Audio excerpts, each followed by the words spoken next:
হয়ে গেল আমার পাবদা মাছের ধনেপাতা দিয়ে চচ্চড়ি।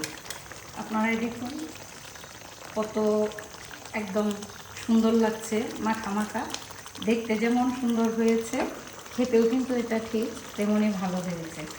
কারণ তরকারি নামানোর আগেই আমি একটু হাতে নিয়ে খেয়ে দেখি আসলে তরকারির লবণ ঝাল ঠিক মতো হয়েছে কিনা। দারুণ মজার একটা তরকারি রান্না হয়েছে, আপনাদের সাথে তাই শেয়ার করলাম। আমি কিভাবে পাবদা মাছের ধনেপাতা দিয়ে পাবদা মাছের চচ্চড়ি রান্না করি তাই আজ আপনাদের সাথে শেয়ার করতে যাচ্ছি। আশা করি আপনাদেরও ভালো লাগবে। তরকারির রঙটা দেখেই বুঝতে পারছেন কত সুন্দর হয়েছে। রঙটা যেরকম সুন্দর হয়েছে, খেতেও কিন্তু এটা ঠিক ততটাই সুস্বাদু হয়েছে। তরকারির কালারটা দেখেই বুঝতে পারছেন কতটা সুস্বাদু হয়েছে। দেখতে যেমন সুন্দর হয়েছে, খেতেও কিন্তু এটা ঠিক ততটা সুস্বাদু হয়েছে। পাবদা মাছ আমি ধুয়ে কেটে তারপর নিয়ে নিলাম। তার মাঝে হলুদ গুঁড়ো, মরিচ গুঁড়ো, পরিমাণ মতো লবণ ও সামান্য একটু তেল গরম করে তারপর মাছগুলোকে মাখিয়ে নিলাম। এতে পাবদা মাছ ফুটে এসে গায়ে তেল ছিটে পড়বে না। আপনারা এই জিনিসটা কিন্তু সবসময় খেয়াল রাখবেন। যে মাছগুলো আঁশ ছাড়া সেগুলো কিন্তু ভাজার সময় ফুটে এসে তেল গায়ে পড়ে। তাই তেলটা যদি গরম করে তারপর মাছগুলোকে মাখিয়ে দেন, তাহলে তেল আর ওইভাবে ছিটে গায়ে আসে না।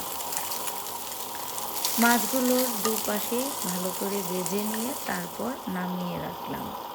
মাছগুলো ভাজা শেষ হলে তার মাঝে অল্প আর একটু সরিষার তেল দিয়ে তাতে কালো জিরা ফোড়ন দিয়ে দিলাম ও কাঁচামরিচ দিয়ে দিলাম। কালো জিরা ও কাঁচামরিচ থেকে যখন সুগন্ধ বেরিয়ে আসবে তখন তার মাঝে দিয়ে দেব পরিমাণ মতো পেঁয়াজ বাটা ও পেঁয়াজ কুচি।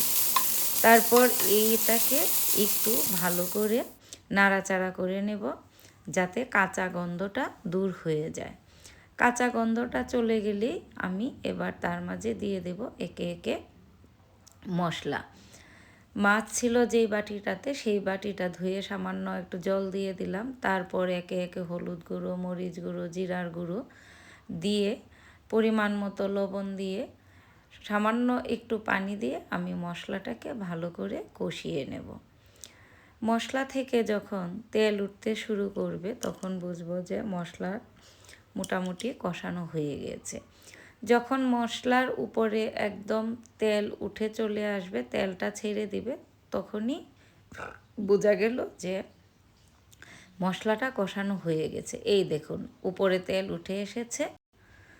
মশলা কষানোর পর এবার আমি তাতে দিয়ে দেব পরিমাণ মতো পানি। যে যতটুকু ঝোল খেতে পছন্দ করেন সেই অনুযায়ী আপনারা পানিটা দিয়ে দেবেন। কারণ এখানে কিন্তু সেদ্ধ হওয়ার মতো কোনো কিছু নেই, মাছগুলো ভাজা আছে। ঝোলটা যখন উতলিয়ে আসবে তখনই আমি এর মাঝে একে একে ভাজা মাছগুলো দিয়ে দেব। এই তরকারিটা মাখা মাখা হলেই খেতে কিন্তু বেশি ভালো লাগে। এই দেখুন আমি সবগুলো মাছ দিয়ে পরিমাণ মতো পানি দিয়ে এখন এটাকে একটু ভালো করে উতলিয়ে নেব। যখন উতলিয়ে মাখা মাখা হয়ে আসবে তখন তার মাঝে দিয়ে দেব কাঁচামরিচ ও ধনিয়া পাতা কুচি। কাঁচামরিচ ও ধনিয়া পাতা কুচি দিয়ে আমি তরকারিটাকে নামিয়ে নেব। হয়ে গেল দেখুন আমার পাবদা মাছের চচ্চড়ি। এটা কিন্তু খেতে খুবই মজার হয়, দেখতেও যেমন সুন্দর, খেতেও কিন্তু এটা ঠিক ততটাই সুস্বাদু হয়। আশা করি আপনাদেরও ভালো লেগেছে। কার কেমন লেগেছে আপনারা কমেন্টসে জানাবেন। অন্ততপক্ষে একবার হলেও রান্না করে এটা খেয়ে দেখবেন। ধন্যবাদ।